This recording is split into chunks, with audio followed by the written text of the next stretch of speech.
Começa agora mais uma edição do programa Paideia, nosso encontro semanal com a cultura científica. Hoje, na coluna Mídia e Ciência, a gente fala da Conferência do Clima, a COP23, que está acontecendo em Bonn, na Alemanha. Na entrevista, a nossa convidada de honra é a professora Ivone Primerano Mascarenhas, pioneira da ciência no Brasil, que recebeu recentemente um prêmio importante da União Internacional de Química Pura e Aplicada, a IUPAC. Fique com a gente.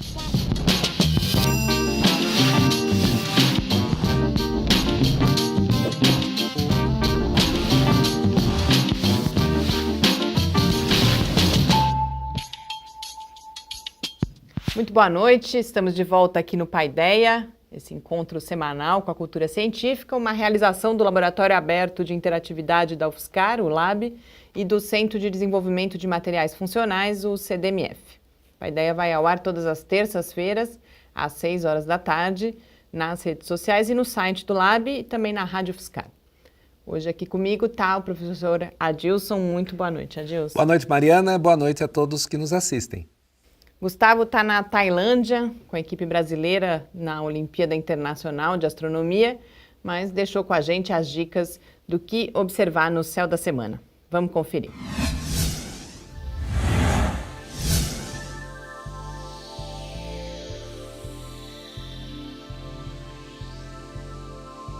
No começo da noite, podemos observar o planeta Mercúrio, visível ao entardecer no horizonte oeste, na constelação de Serpentário, até às 21 horas. Acima de Mercúrio, e também na constelação de Serpentário, está Saturno, que fica visível até às 21 horas e 30 minutos. Antes do amanhecer, Marte aparece no horizonte leste a partir das 4 horas e 30 minutos, na constelação de Virgem. Na madrugada de 14 de novembro, a lua minguante passará ao lado do planeta vermelho. No programa anterior, contamos como os astrônomos chegaram a um consenso sobre o número de constelações no céu e as fronteiras entre elas.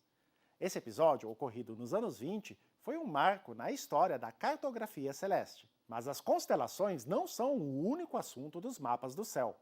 Os corpos do Sistema Solar também possuem sua cartografia própria.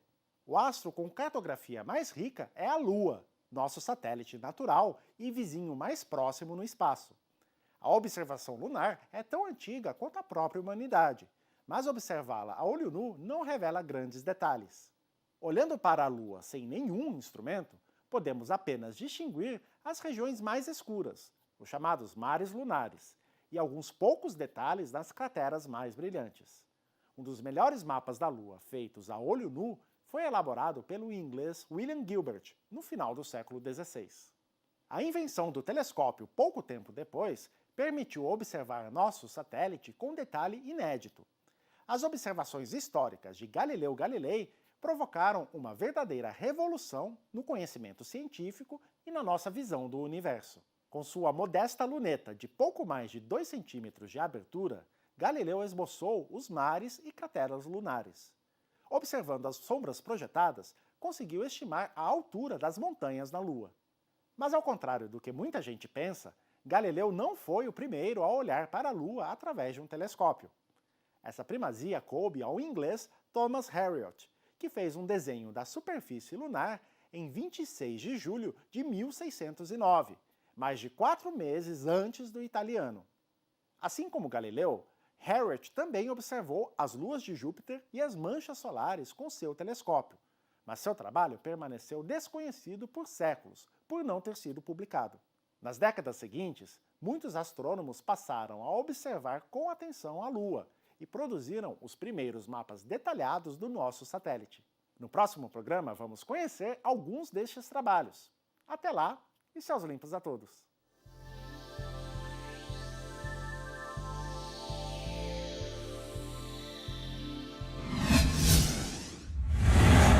Estamos de volta aqui no Paideia e mais uma vez aí temos a oportunidade de falar sobre o Galileu.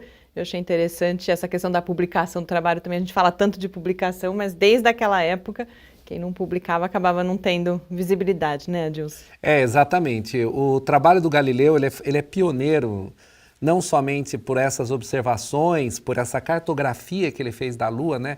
Identificou montanhas, o que ele chamou na época de mares, ele imaginava que tinha água, encontrou crateras. Mas o Galileu foi até além, né? O Galileu, como era um matemático obcecado, a partir da sombra das montanhas da Lua, ele chegou a estimar a altitude de algumas dessas montanhas, e vendo que algumas delas são realmente muito grandes, maiores que as montanhas aqui na Terra, né? Então o Galileu ele tinha esse olhar não somente de observador, mas também de tentar entender um pouquinho mais profundo. Daí o grande mérito do Galileu nessa questão da observação da Lua, né? Quando ele publica seu livro Mensageiro Sideral, ou Mensageiro das Estrelas, ele justamente apresenta um mapa bastante interessante da Lua.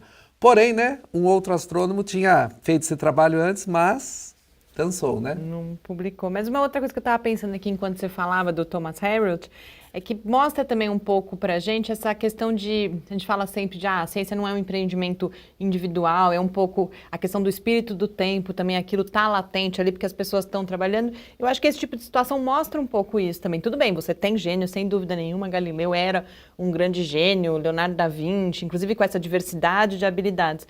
Mas a gente vê também que é um conhecimento que vai sendo construído ali coletivamente, e a partir dessa construção coletiva, em alguns momentos você tem as quebras de paradigma, como aconteceu nesse momento, por exemplo, né?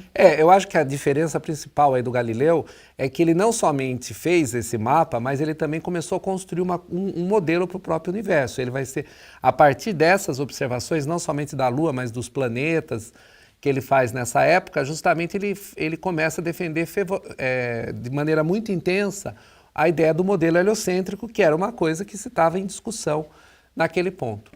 E sem dúvida nenhuma, eu até costumo brincar com meus alunos de doutorado lá, que meus alunos fazem pós-graduação comigo, que enquanto vocês estão dormindo, com certeza tem um chinês, tem um indiano que está fazendo a mesma pesquisa que você está fazendo. Isso é verdade por causa que as ideias elas não fluem apenas num único lugar, né? Porque está todo mundo olhando aquele momento, aquele ponto e vai as questões são as mesmas, de certa forma, exatamente. Né? E no caso particular do Galileu, a luneta já tinha sido inventada. É claro que, por exemplo, muitas pessoas apontaram a luneta para o céu antes do Galileu, né? Mas o grande mérito que o Galileu tem e o outro astrônomo é justamente de olhar aquilo e tentar interpretar, tentar dar um viés, tentar levar o conhecimento além, porque a simples observação poderiam admirar, etc., mas não... É só uma descrição, mas que não nos ajuda a compreender melhor o universo. Exatamente, exemplo, acho que aí que está o grande mérito dessa questão do cientista que olha além, né? Tem a ousadia de olhar além. É bastante interessante que nessa época, quando o Galileu chama as pessoas para olhar a Lua, as pessoas não acreditam na luneta. Fala, olha, como que um objeto, como que um instrumento pode ser mais preciso do que meus próprios olhos e do que minha própria mente? Como uma coisa que não é viva, é uma coisa material, é melhor do que o meu próprio olho. Então, isso a gente vê o próprio viés filosófico envolvido nisso, né? Hoje é muito comum, a gente adora usar os equipamentos para ampliar as imagens, para ver melhor, a gente quer câmeras com alta definição, microscópios, telescópios de grande porte, porque a gente sabe as limitações. Naquele momento, não. Era o contrário. Aquilo dava a impressão de que você estava substituindo o homem por uma coisa inanimada, não era nem uma máquina ainda, né? Então esse próprio receio estava bem preso naquele momento. E que a gente começa hoje em dia a conversar muito sobre isso em relação, por exemplo, à inteligência artificial. Exatamente. Né? A inteligência artificial com certeza vai substituir o homem num monte de tarefas, num monte de coisas. Inclusive, a inteligência artificial vai ser capaz até de fazer pesquisa científica. A gente vê hoje os grandes projetos de Big Data, onde os próprios mecanismos de inteligência artificial são capazes de fazer análise de dados que nós não somos capazes de fazer. E se você quiser rever esse e também todos os outros episódios do Céu da Semana, vários deles inclusive falando do Galileu, basta visitar o site do Lab em www.lab.ufscar.br. E você, sabia que desde o último dia 6 está acontecendo mais uma conferência do clima, a COP23, na cidade de Bonn, na Alemanha? Eu, particularmente, só fiquei sabendo no dia em que a conferência começou. E, por isso, nessa edição da Mídia e Ciência, eu proponho uma reflexão sobre o destaque que o jornalismo dá a diferentes tipos de eventos. e proponho que a COP receba a mesma atenção que a Copa. Vamos lá conferir.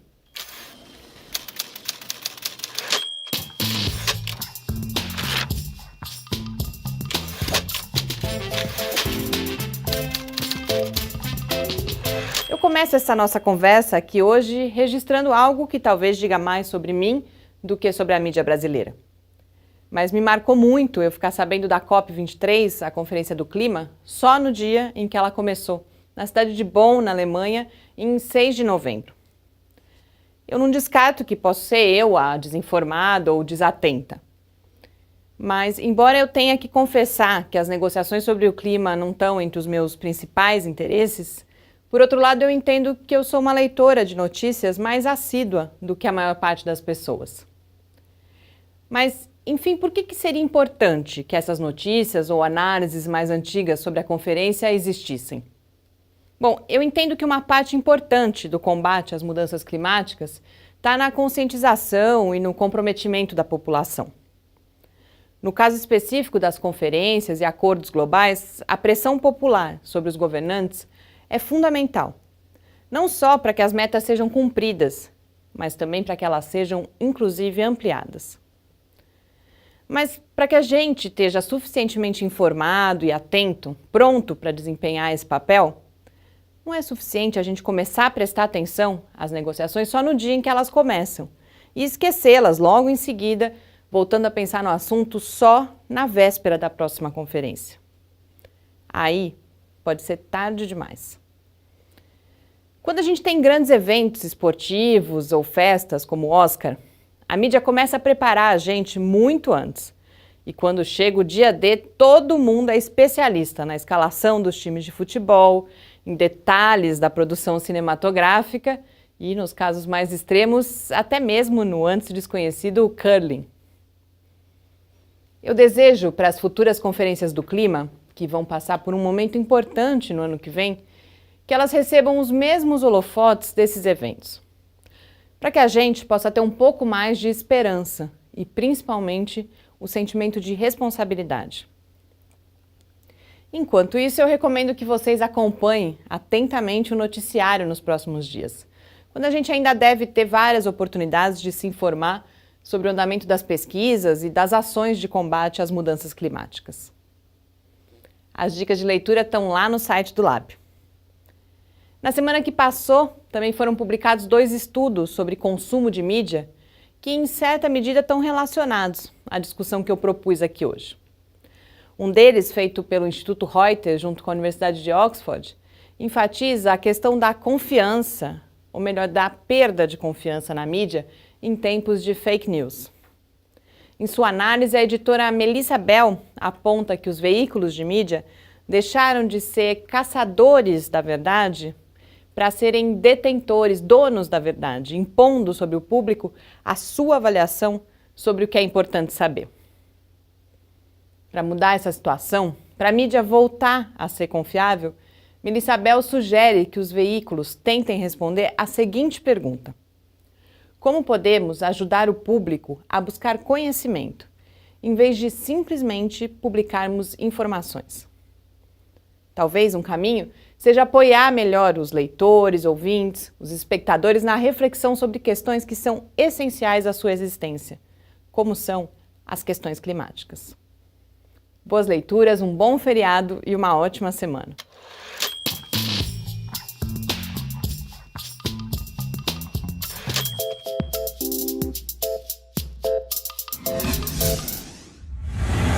Estamos de volta aqui no Paideia. E no intervalo a gente conversava um pouco, você também ficou com essa sensação de que houve menos atenção, ou está sendo dada, porque ainda está em andamento, a essa conferência do clima, né, Adilson? Exatamente. Talvez essa atenção seja pouco dada, que talvez porque ela, como você comentava, era um pouco mais técnica a respeito de detalhes, não estão os líderes dos países, você tem representantes, e talvez até porque, como também fala a própria coluna, a questão do fake news, tem muito fake news em relação ao clima, né? Do próprio presidente Trump falando disso, que não tem problema com o clima, etc., que isso é uma jogada para que diminua a produção industrial ou prejudique algumas formas de produzir energia. E o próprio Estados Unidos como um todo, O próprio Estados Unidos como um todo, né? Então há esse impacto disso. Então, algumas vezes as pessoas descolam de certos temas, né? A mesma coisa, há 2 anos atrás, nós estávamos muito preocupados com Zika, com o problema do Aedes aegypti, etc. Como esse ano não teve muitos casos, por causa do próprio ciclo do mosquito, parece que não tem mais problema, está tudo resolvido. Talvez em janeiro a gente novamente tope com isso, sendo problemático. Então isso é uma coisa muito comum, parece que a mídia muitas vezes só está interessada naquilo que está acontecendo de forma impactante naquele momento, né? E perde a oportunidade, como essa questão do clima, né? Que é uma questão de fundamental importância para todos nós que vivemos nesse planeta aqui, aproveitar e discutir um pouco sobre isso. Alguns colegas jornalistas que estão nas redações conversavam outro dia e colocam, inclusive, conversando com pessoas do público e falando, às vezes acusa-se muito a mídia também de que não pauta determinadas coisas, mas que os leitores têm esse papel de aquilo que vem de notícia. Então, se a gente consumir determinadas notícias, elas vão passar a aparecer. Eu tenho minhas dúvidas, eu acho que tem também a questão da própria agenda da mídia, mas eu acho que é importante a gente, como leitor, então, cobrar esse tipo de assunto também, porque se também temos esse impacto, eu acho que é uma parte importante. E essa questão das fake news, o estudo que eu menciono do Instituto Reuters é muito interessante, porque eles apontam duas coisas que eles colocam como surpreendentes. Uma, que a questão da desconfiança na mídia, ela é sim turbinada, de certa forma, por essa onda de fake news, mas eles colocam também que a polarização política, em que a gente vive em vários países hoje, aqui no Brasil é um caso, Estados Unidos também, diminui a confiança na mídia, porque começa a aparecer essa questão dos dois lados. Mas o mais importante é que eles falam, bom, há uma desconfiança, há uma ideia de que a mídia é enviesada, mas eles mostram que ainda, e principalmente outra coisa, que as redes sociais são um filtro, uma bolha, né? Que a gente fica vendo só o nosso ponto de vista. Mas a pesquisa mostra que ainda assim, as pessoas que têm acesso às redes sociais, que consomem notícias na rede social, são mais bem informadas do que as que não fazem isso. Então, eu coloco isso para reforçar, eu sempre entendi e continuo defendendo que a mídia tem um papel fundamental para que essas informações cheguem às pessoas e, como eu coloco da Conferência do Clima, para que as pessoas exijam mais comprometimento dos seus governantes e se sintam mais comprometidas com isso também. Né? É claro que sempre tem um viés comercial, né? Muitas vezes a mídia ela pauta aquilo que as pessoas querem ouvir, mas em alguns momentos como papel, como uma instituição, né? Eu acho que a questão do próprio jornalismo, da própria imprensa, ela é uma instituição que ela tem um papel muito importante de ser um fiscalizador também da sociedade, quando ela apresenta os fatos, as versões. Eu acho que isso é importante. Se a gente só apresentar o que as pessoas querem, a gente não avança muito. Esse papel é fundamental. E o que as pessoas querem depende muito também do que elas conhecem. Então, se a gente oferece mais coisa, talvez as pessoas passem a querer esse tipo de assunto. Né? A gente vê exatamente a questão das editorias de ciência, que muitas vezes estão minúsculas, principalmente nos jornais impressos, justamente porque parece que a ciência não é uma coisa que interessa. Mas quando você faz percepção pública de ciência, você vê que a população tem interesse de saber sobre o trabalho do cientista, o trabalho do pesquisador, e até a própria confiança que tem quando um pesquisador dá uma informação. Isso é muito interessante. Né? Nas últimas pesquisas mostram que o cientista é uma das pessoas nos quais versões, né? que mais tem credibilidade para a população em geral. Bom, e agora para a gente encerrar esse primeiro bloco, a gente vai conhecer as pesquisas do professor Marcelo de Bello Cioff, que é do Departamento de Genética e Evolução aqui da UFSCar. Pesquisas são com peixes de água doce. E em seguida a gente volta para a nossa entrevista muito especial de hoje com a professora Ivone Mascarenhas. Até já! Olá, meu nome é Marcelo de Bello Cioff, eu sou docente do Departamento de Genética e Evolução aqui da Universidade Federal de São Carlos, no campus de São Carlos, e atualmente eu coordeno o laboratório de citogenética de peixes.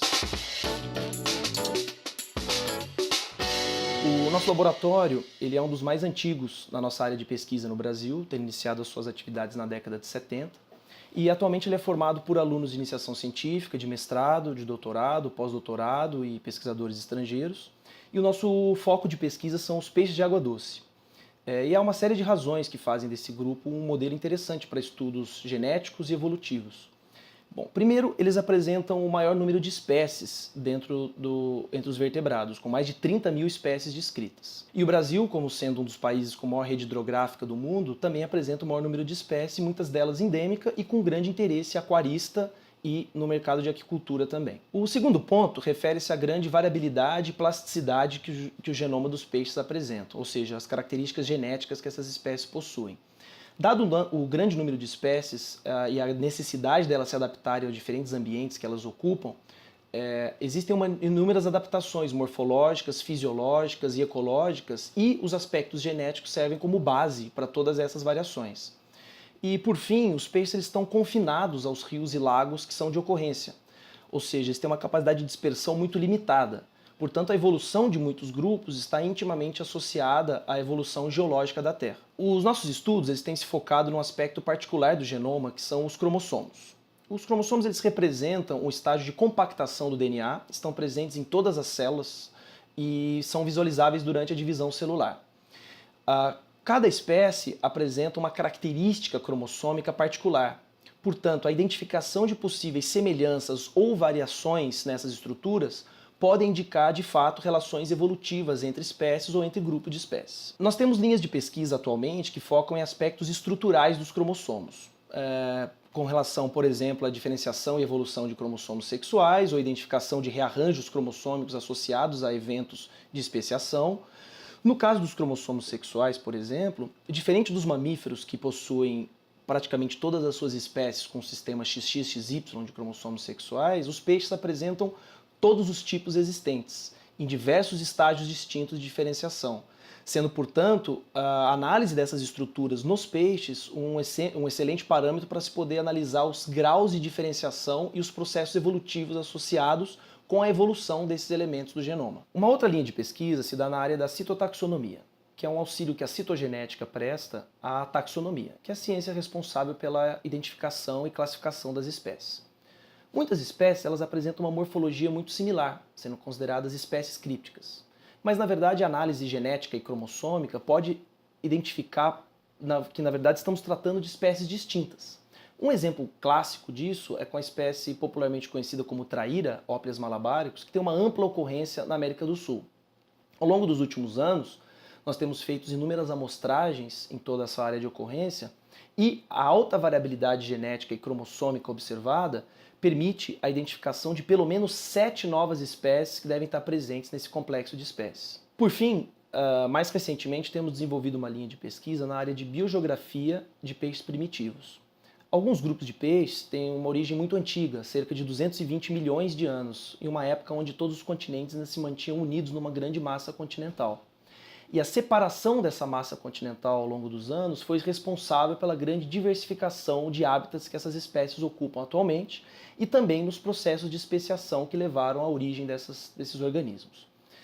Nós temos trabalhado com espécies da ordem Osteoglossiformes, que estão distribuídos na América do Sul, África, Ásia e Oceania, e que é reflexo direto da separação que esses continentes tiveram durante períodos pré-históricos da Terra. Aspectos genômicos e cromossômicos desses peixes podem gerar indícios para entender como o processo de separação continental teve um papel preponderante na diversificação desses organismos.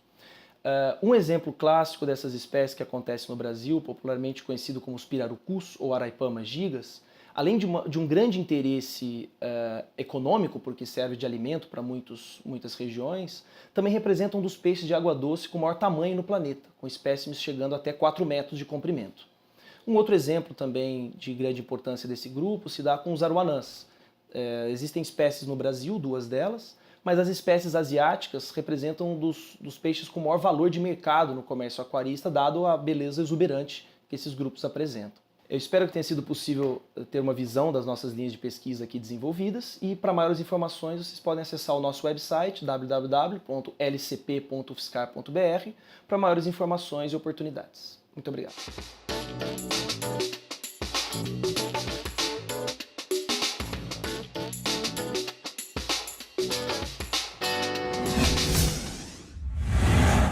Estamos de volta aqui no Paideia e já com a presença ilustre da professora Ivone Primeirano Mascarenhas, que é professora titular do Instituto de Física de São Carlos, da USP. uma das pioneiras da ciência no Brasil e até hoje pesquisadora e educadora com grande influência. A professora Ivone recentemente foi agraciada pela IUPAC, a União Internacional de Química Pura e Aplicada, o que só aumenta a nossa honra em poder recebê-la aqui hoje. Muito obrigada, professora Ivone. E eu queria que a gente começasse falando justamente do prêmio que a senhora recebeu. A senhora foi uma das 12 mulheres premiadas, a única representante da América Latina. Como foi receber esse prêmio nesse momento? Olha, o prêmio para mim foi uma grande honra, né?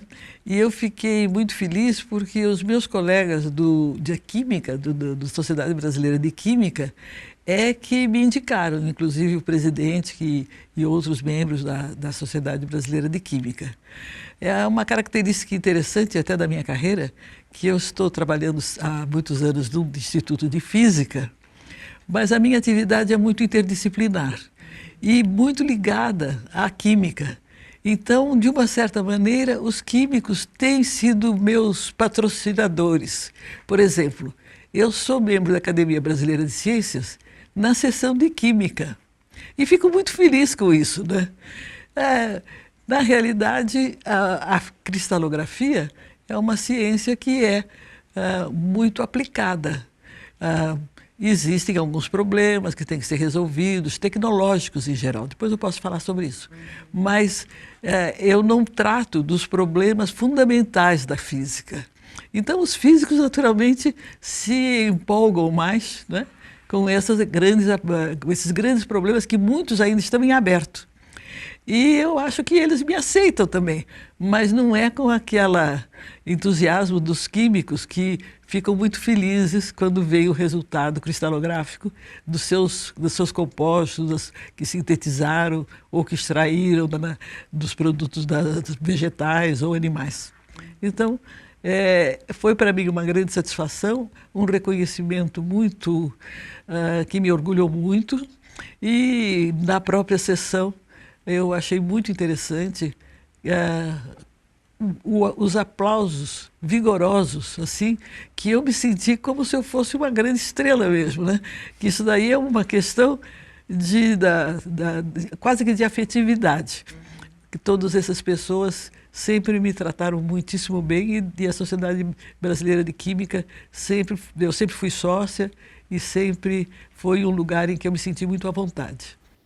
E é um prêmio que ele é destinado às mulheres pela sua contribuição, né, à ciência. E a senhora se formou em física e em química justamente num momento em que eu imagino que essas carreiras que ainda hoje têm uma preponderância de homens, isso mudou muito, mas que imagino que naquela época fossem quase que exclusivamente masculinas. Como foi isso? A senhora enfrentou dificuldades não só naquele momento, mas ao longo da sua carreira por ser mulher? Como que isso foi se transformando, inclusive, ao longo do tempo? Olha, na química e na biologia, já desde aquela época havia muitas mulheres. E gradualmente o número, a percentagem de mulheres está sempre aumentando muito, né? A física, realmente, em geral, tem menos mulheres. Eu não sei exatamente caracterizar por quê, porque já houve várias mulheres que fizeram um desempenho muito importante em física. E apesar de que mesmo essas que foram muito importantes, muitas vezes não foram assim tão bem aceitas, né? Valorizadas também pelo seu trabalho, pela própria comunidade, né? Então não é muito, não é comum elas serem muito bem aceitas, mas gradualmente essa interação foi se intensificando. E hoje em dia muitas mulheres são muito respeitadas dentro da comunidade, mesmo na comunidade física. Mas, como você tem razão, ainda são uma minoria. E são uma minoria principalmente a nível decisório. Existem muitas mulheres trabalhando em física, mas se você vai olhar o Comitê Assessor de Física do CNPq ou qualquer coisa de física de qualquer entidade, o Clube do Bolinha, como o próprio Lula já falou, é uma realidade.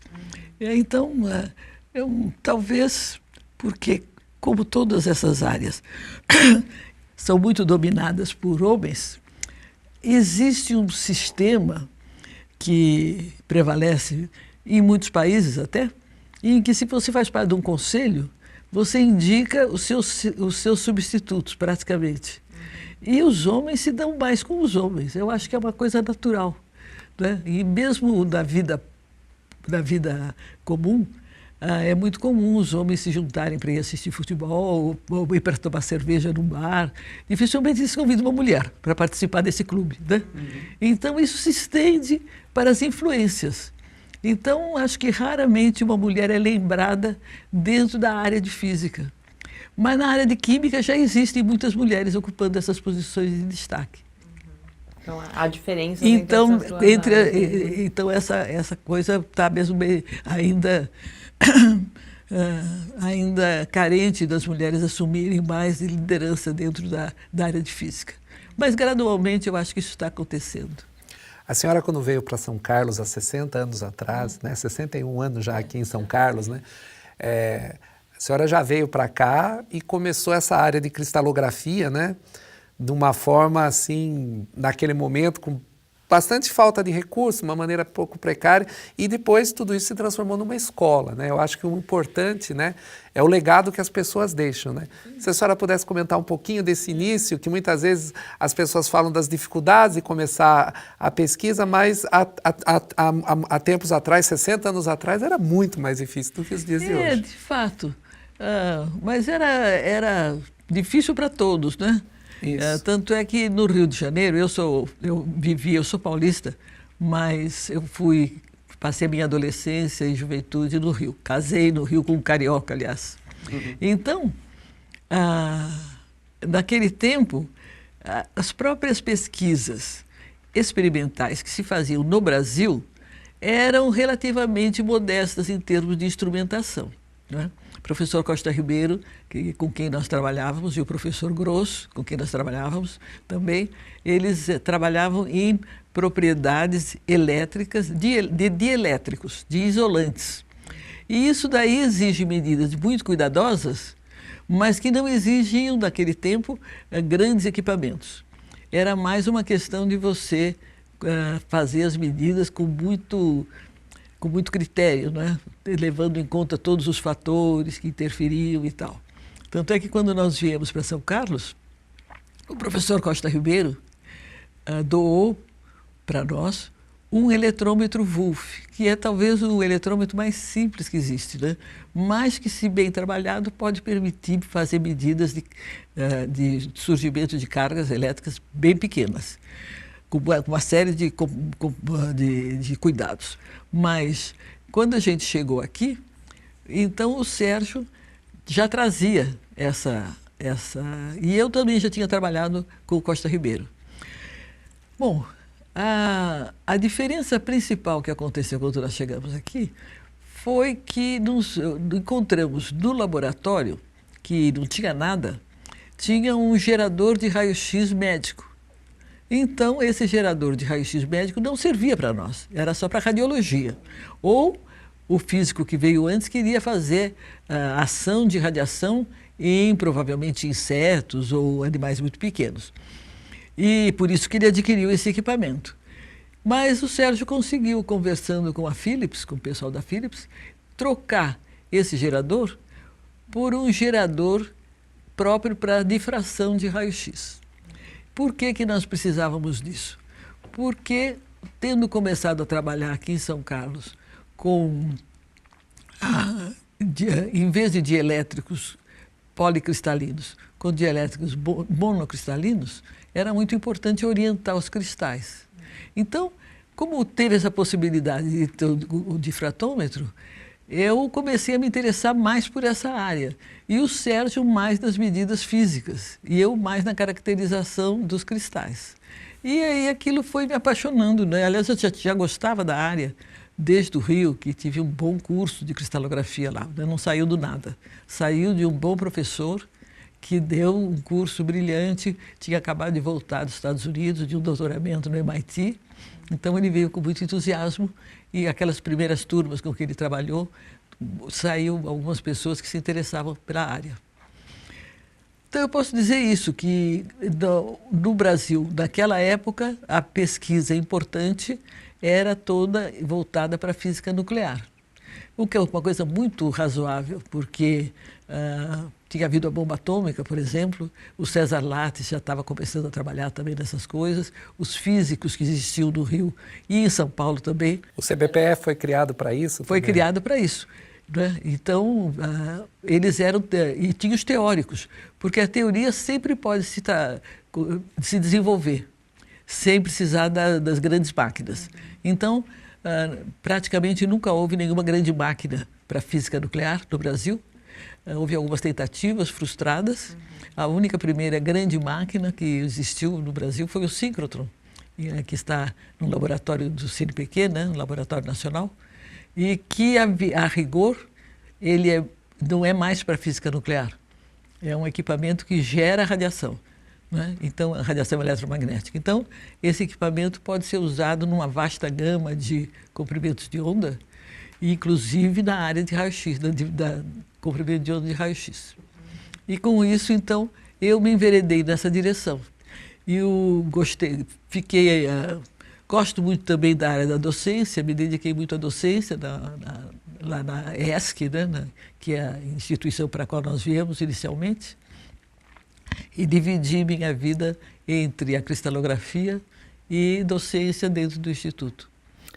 Gostaria que a gente continuasse falando um pouco da cristalografia, que a senhora então apresentasse aí aos nossos ouvintes e espectadores, em linhas gerais, o que é essa área? Nós começamos falando da IUPAC, e se eu posso caracterizar por que os meus colegas me indicaram, né? Eu fiz alguns trabalhos que eu considero interessantes, junto sempre com alunos de pós-graduação, que eu comecei, logo que eu voltei dos Estados Unidos, eu comecei a tentar cooptar alunos para trabalharem junto comigo. Mas eu acho que uma das coisas que foi muito importante, e que acho que a IUPAC reconheceu no prêmio, além dos trabalhos que eu fiz, foi o fato de eu ter sido a pioneira de cristalografia estrutural aqui, para determinação de estruturas moleculares por difração de raio-x. E com isso, nesse laboratório pequeno que nós tínhamos aqui em São Carlos, nós começamos a formar outros cristalógrafos. E até que nós chegamos ao ponto de termos uma comunidade que não é tão grande, mas que é bem ponderável, né? Eu diria, cerca de 150 a 200 cristalógrafos já trabalhando em universidades. Muitos deles, a raiz veio de São Carlos com esse grupo pequeno que eu tinha aqui, mas que foram depois orientados por esses que vieram para cá, etc. e tal, né? Então foi gerando uma cadeia de orientações dentro dessa área. Então, acho que a União reconheceu esse papel de ter introduzido a cristalografia estrutural no país, né? Isso para a União é uma coisa que eles valorizam bastante. Aliás, os prêmios são feitos não só por grandes conquistas científicas, mas pela vida do pesquisador. A trajetória como um todo, né? Quando nós vimos lá, vieram 10, né? 2 não puderam vir. Todas elas tinham envolvimento ou fortemente na área de educação ou fortemente na área política. Entende? Que eram cristalógrafos, né? Mas que tinham também um envolvimento na área política, que eu acho que isso é muito importante também de mencionar. E no meu caso, a política era uma política dentro da formação de cristalógrafos. Naturalmente, com a raiz que a gente sempre tem de querer a justiça social, tudo isso. Agora, tem outras que realmente se envolveram em grandes programas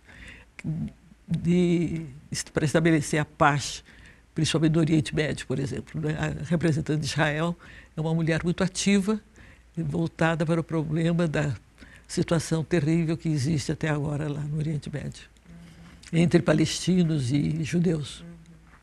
E a senhora, tantos anos depois, continua pesquisando, publicando, formando pessoas. Aqui, antes do programa, falava de uma orientação com alunos, inclusive de iniciação científica.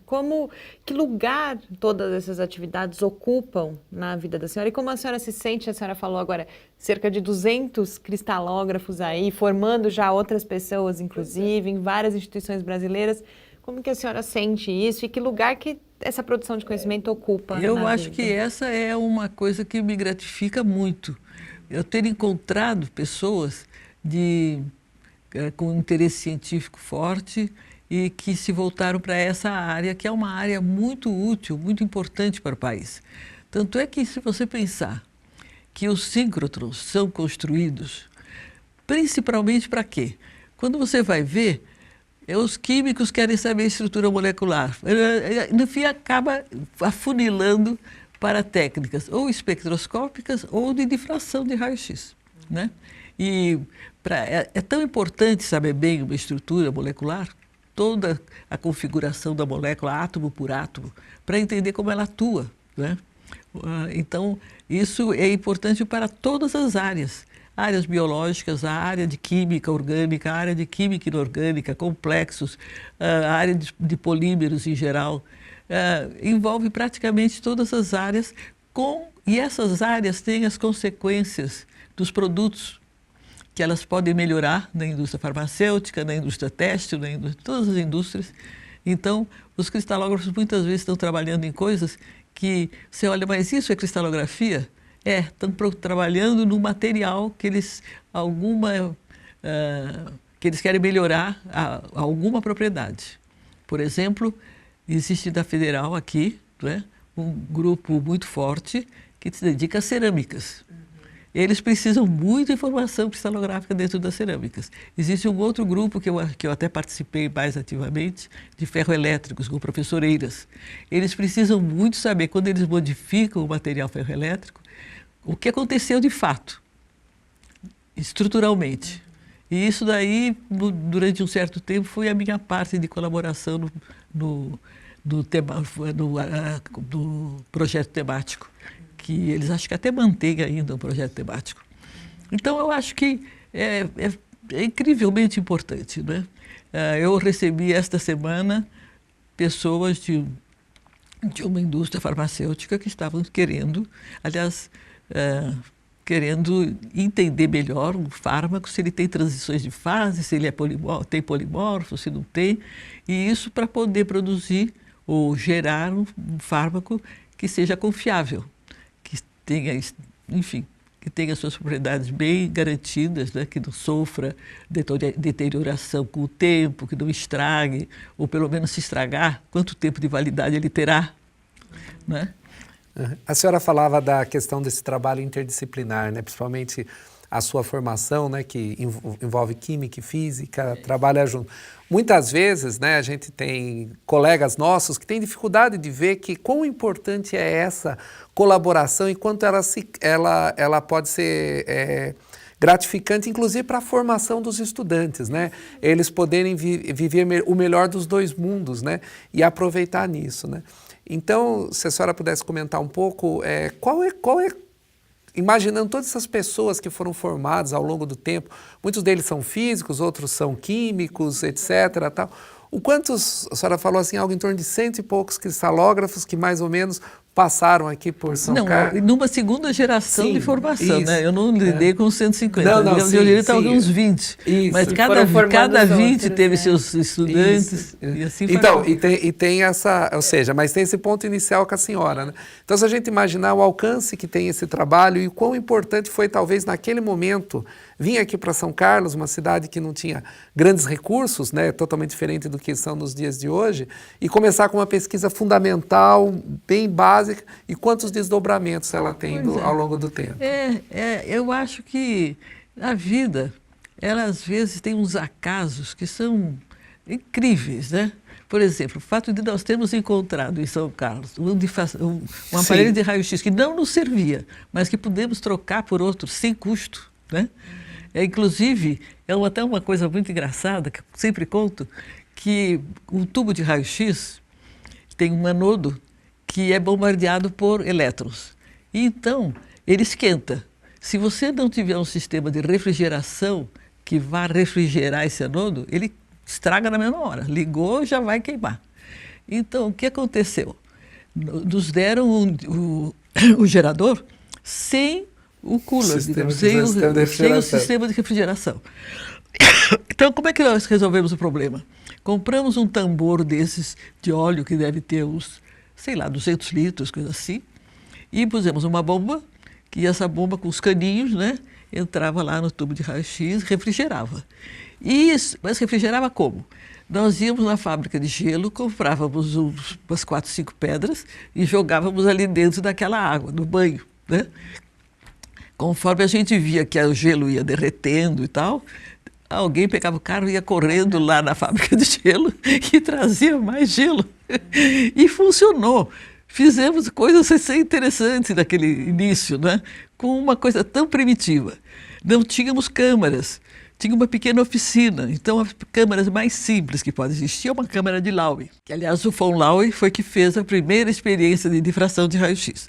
É muito simples, você precisa ter um colimador para colimar o feixe, bate no cristal, sai os feixes difratados. E tem que ter uma fotografia, um filme. Foi assim que o Laue fez. Nós fazíamos assim também aqui, não é? Quase 50 anos depois do Laue, porque o Laue fez isso em 1912. Nós, em 1956, 57, 58, fazíamos ainda assim. Construímos o colimador numa oficina que tinha aí uns técnicos muito devotados, que foram primordiais. Construímos uma placa que você põe o filme dentro e a gente não fica esperando que a gente possa comprar todas as coisas.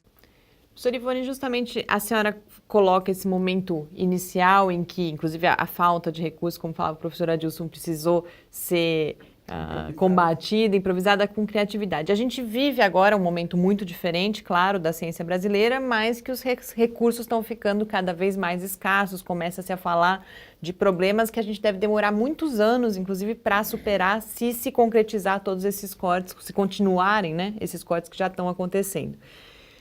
Dá para resolver só com criatividade? Quais são os impactos que a gente vai sofrer agora com esse cenário que a gente está vivendo?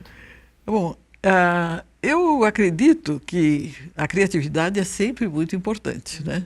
Existem problemas, inclusive teóricos, que quem sabe algum matemático, físico-matemático brasileiro possa ter uma iluminação e fazer uma contribuição genial. Mas isso não é nada fácil. Isso daí tem, atrás desses grandes problemas, nós temos grupos enormes no exterior tentando resolver. Mas ninguém diria que não poderia, né? Aquela criatividade puramente intelectual. Mas hoje em dia, mesmo as coisas que a gente pensa que são criatividades puramente intelectuais, exigem muito cálculo.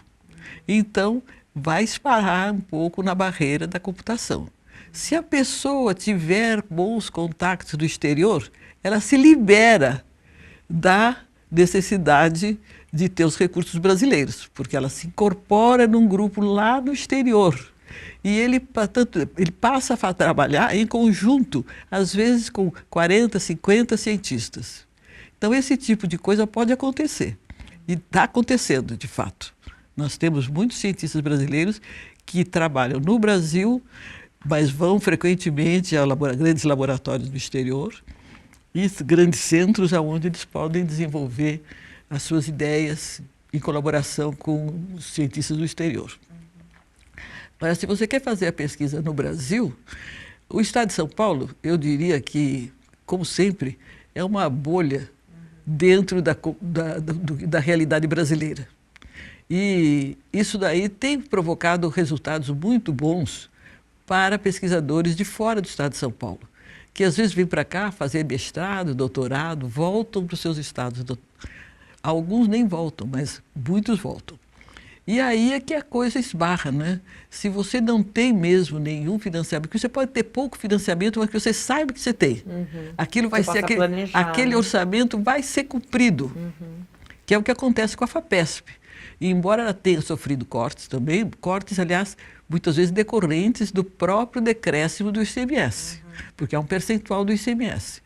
Alguma intervenção que a gente não gosta muito, também o governo fez aí, que a gente, enfim, não está muito de acordo. Mas, de qualquer maneira, existe um programa contínuo.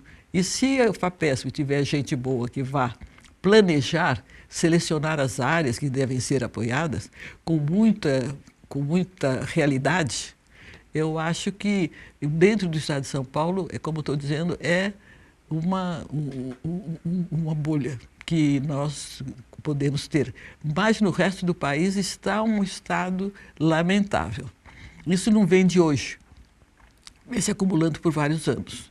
Então a recuperação vai ser complicado, né? Porque você vai ter que... Tem laboratórios que estão, por exemplo, com equipamentos danificados, que não podem ser recuperados, que não há dinheiro, ou que precisam ser modernizados, porque a tecnologia evolui muito depressa. Uma coisa que era boa há 10 anos atrás, já não serve mais agora. Então você tem que acompanhar a evolução tecnológica até nos equipamentos, nos sistemas computacionais, tudo isso. Então acho que é um olhar muito míope que o governo está tendo de fazer cortes nessa área. Porque eu não tenho números aqui, eu assisti uma palestra interessante da Roda Viva, a última sexta-feira, que é segunda-feira, e que alguns dos participantes, principalmente o Brito, tinham os números na cabeça, né? Eu, como não faço administração científica, eu não tenho esses números na cabeça. Mas o meu sentimento é que a degradação que vem acontecendo do centro de pesquisa fora do estado de São Paulo, nos outros estados, inclusive Rio de Janeiro, de onde eu vim, que eu lamento tanto ver tantos pesquisadores de grande valor que estão sofrendo essa crise, né? E os seus alunos, que estão, alguns se formando até bem, outros entram num projeto sanduíche, que é uma salvação, porque você está aqui com uma situação meio difícil, você manda o seu estudante passar às vezes até um ano lá fazendo sanduíche e volta. Se ele voltar e encontrar boas condições aqui, nós teremos condições de segurá-lo no país. Mas se ele não tiver condições mínimas para poder trabalhar aqui no Brasil, é quase que certo que os melhores, inclusive, serão cooptados facilmente pelos Estados Unidos, pela Europa, até pelo Japão e pela China, porque embora eles tenham muito bons cientistas lá, eles estão ávidos por gente boa e principalmente a nível de pós-doc. As cabeças das pessoas é o maior patrimônio que um país pode ter. Exatamente. Na realidade, se você for nos Estados Unidos e você entrar em qualquer laboratório, eu, por exemplo, o laboratório que eu fui em 1960, não foi agora, tinha um aluno de doutoramento americano. Eram indianos, japoneses, uma brasileira, tinha uma moça da Espanha, tinha uma de Portugal, tinha uma do Irã, né? Então, a comunidade científica americana vive muito à custa de bons estudantes. Hoje em dia, naquele tempo nem tinha tanto tal do pós-doc, em 60. Agora é que tem. Hoje em dia, os grandes lugares nem querem mais fazer muito estudante de pós-graduação. Eles querem captar os pós-docs. E é facílimo. Qualquer um de nós sabe de alguns estudantes brilhantes que estão por lá e que não pensam nem em voltar diante da situação que nós temos aqui. Alguns vão com recursos brasileiros, né? Que aí então a gente fica assim pensando, mas como é que fica? Né? Se ele tivesse feito isso daqui lá nos Estados Unidos, ele teria uma dívida com algum banco, ele teria que pagar. Aqui ele é recurso fundo perdido, né? Então não vai, passa lá vivendo à custa do CNPq ou da FAPESP e depois resolve que não volta, que é uma coisa que eu considero simplesmente incompreensível. Ele teria que devolver pelo menos o recurso que foi empatado na formação dele. Mas isso não existe aqui no Brasil. Devia ser uma cobrança pela Interpol até. Eu acho. Lamento muito dizer. Não é porque você não tem condições aqui que você não pode vir dar a sua contribuição da melhor forma possível. Agora, se você usufruiu de bolsa, foi para lá, fez todo o seu curso de graça, graduação, mestrado, doutoramento, pós-doc, e ainda consegue um emprego nos Estados Unidos, ele tem que devolver esse dinheiro. Não tem outro jeito. Mas é que ninguém assinou uma promissória, né? É o direito da educação, tem direito para a educação, para fazer o progresso do país. Para mim é esse o direito. Da hora que você foge dessa obrigação, é porque é uma coisa que até na nossa Constituição, cheio de direitos. E as obrigações? Acho que não está na Constituição, tá? Eu não acho que, pelo menos na de 88 não está, não sei se nas outras estavam. Então tem que ter obrigação. Direito tem que estar acompanhado de obrigações. Que não cumpriu, vai ter que ter alguma penalidade. A gente vai continuar lutando, esperando que brevemente essa situação possa ser superada e que a ciência e a tecnologia possam, portanto, continuar contribuindo como a senhora contribuiu tanto, continua contribuindo aí ao longo da sua trajetória. Foi um grande privilégio poder ter essa conversa aqui hoje. Foi uma grande satisfação poder conversar com vocês e talvez eu tenha me estendido um pouco demais nas considerações. De forma alguma. Estou às ordens para qualquer momento que você quiser cortar uma parte disso e a gente refaz. Certamente não faremos isso. Obrigada, viu, professora? É um prazer muito grande. O prazer foi meu. E esse Paideia fica, então, por aqui. A gente volta na próxima terça-feira, às 6 horas da tarde. Enquanto isso, nos acompanhe aí nas redes sociais e no site do Lab. Muito boa noite. Uma boa noite a todos. Boa noite.